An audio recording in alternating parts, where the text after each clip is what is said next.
여러분 안녕하십니까? 광주 MBC 뉴스데스크입니다. 노동계 협약 파기 선언으로 차선을 이탈했던 광주 일자리 사업이 다시 본 궤도에 오르게 됐습니다. 이 사업에 투자한 주주들이 최후 통첩 시한으로 제시한 날 광주시와 노동계가 극적인 협상 타결을 이뤄냈습니다. 보도에 이계상 기자입니다. 이용섭 광주시장과 윤종혜 한국노총 광주지역본부 의장 그리고 광주글로벌모터스 박광태 대표까지 모처럼 밝은 표정으로 광주형 일자리 정상화 합의문에 서명했습니다. 이들 노사정 3주체는 수차례 면담과 대화를 거쳐 노사 상생을 실현하는 일자리 모델을 제대로 만들기로 약속했습니다. 광주시 노동정책 수행 역량과 노동 관련 시설의 운영 효율을 제고하기에 광주 상생 일자리 재단을 설립해서 운영하기로 한다. 합의문에는 노동이 존중받고 기업하기 좋은 광주형 일자리 완성차 사업의 성공을 위해서 함께 노력한다는 내용이 담겼습니다. 그동안 불참과 협약 파기 선언을 했던 한국노총 등 지역 노동계도 내부 논의를 거쳐서 협력하기로 뜻을 모았습니다. 지금까지 상황을 보고했고요. 나머지 상황에 대해서는 운영위원회 전원에 대해서 노총 지역본부 의장에게 이임받았습니다. 광주시가 제안한 광주 상생 일자리 재단과 추진단 설립이 노동계의 호응을 얻을 수 있었고 특히 노사 상생 발전 협정서에 따른 상생 노사 발전 협의회가 설치되기 전까지 상생위원회를 설치해서 직원 채용과 임금 조정 등의 핵심 현안을 노동계와 협의하도록 하는 항목이 막판 협상 타결을 가능케 한 것으로 분석됩니다. 노사 관련 제반 문제를 논의하여 대표이사에게 제안하고 대표이사는 상생 경영이 실천되도록 노력한다. 광주 글로벌 모터스 주주들이 이달 말까지 시한을 두고 사업 정상화 방안을 마련하라고 압박한 상황. 다행히 노사정 삼각축이 극적으로 합의문 작성에 성공하면서 광주형 일자리 사업이 연이은 악재를 털어내고 정상화 수순을 밟을 수 있게 됐습니다. MBC 뉴스 이계상입니다.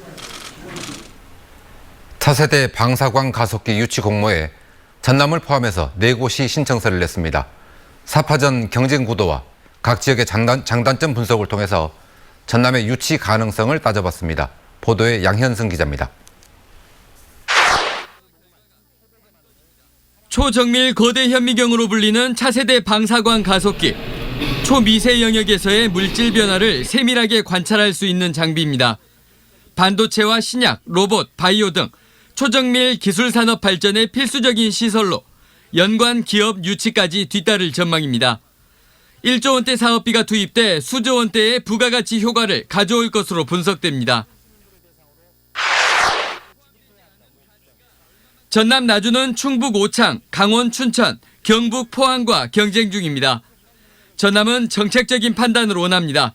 이미 충청권과 영남권에 가속기가 있는 만큼 전국 최하위 수준의 연구 환경을 개선해 균형 발전을 해야 한다는 겁니다.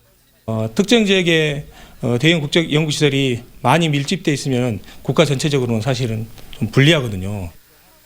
충북은 전국에서의 균등한 접근성과 연구 인프라, 경북은 기존 가속기 운용 경험과 전문 인력, 강원은 뛰어난 수도권 접근성을 내세우고 있습니다. 100점의 배점 가운데 입지 조건이 50점을 차지하고 있습니다. 접근성과 편의성, 배후도시 여건, 연구 연계 가능성 등의 평가 결과가 관건입니다.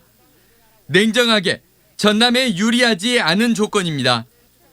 과거 정책적 판단으로 충청권과 영남권에 집적된 연구 인프라, 또 그로 인해 산업과 기업이 몰려있는 상황이 또 다른 평가에서도 이점으로 작용하는 겁니다.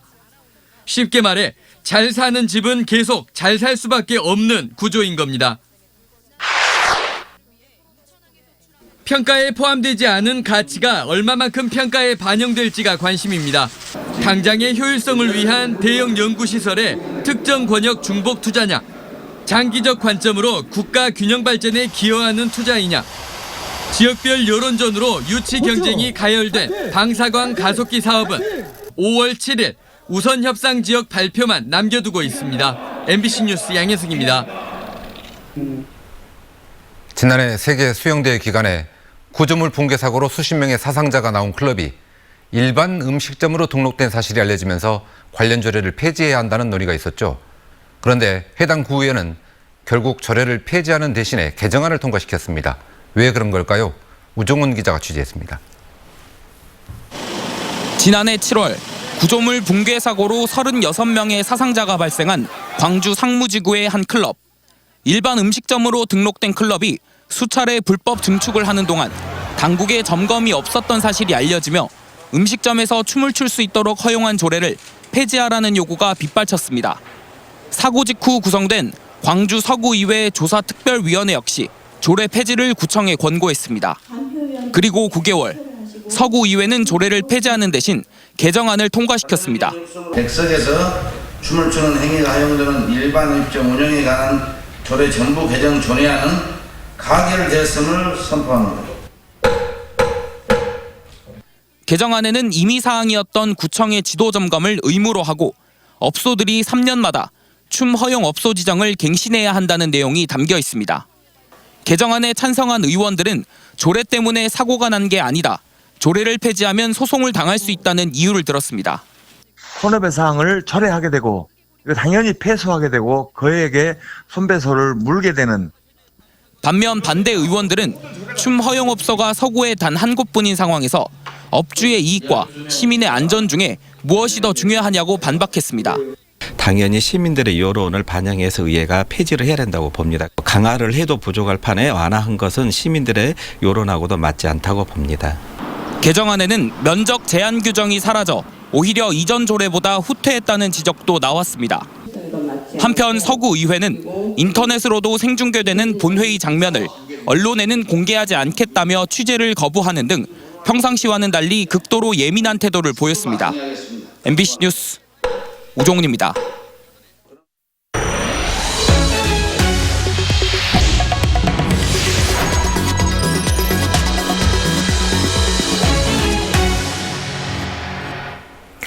남극에서 활동하는 쇠빙선 아라우노가 광양항에 도착했습니다.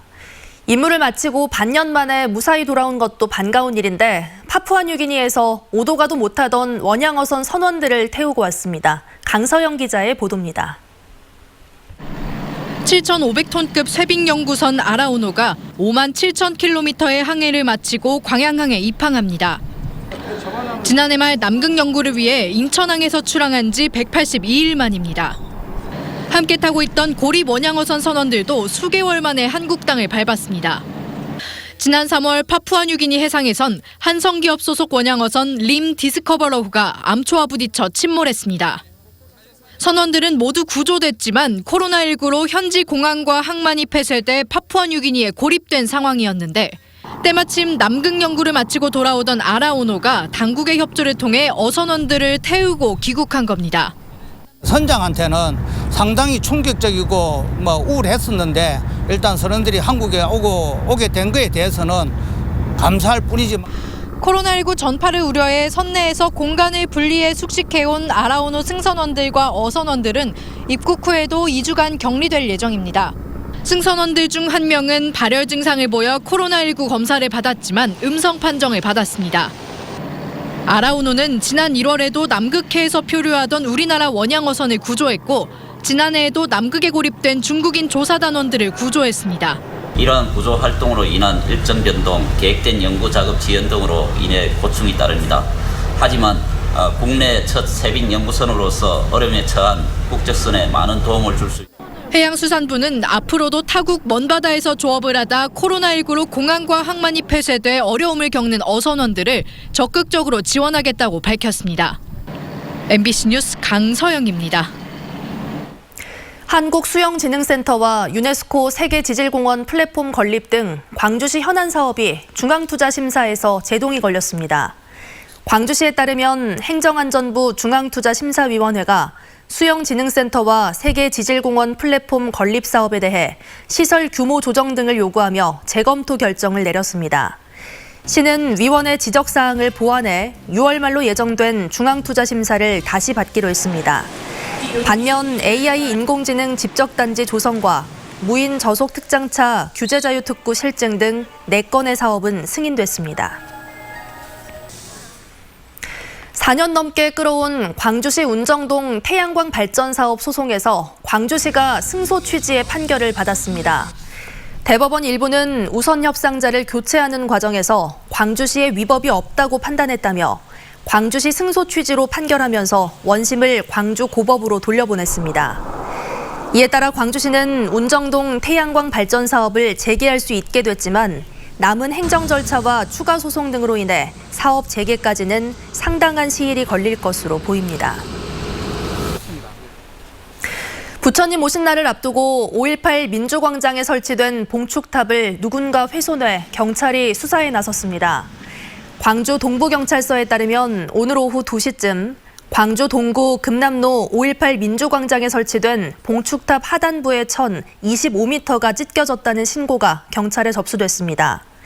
경찰은 주변 CCTV를 조사한 결과 어제 오후 3시쯤 40대로 추정되는 남성이 범행을 저지른 걸 확인하고 해당 남성을 쫓고 있습니다.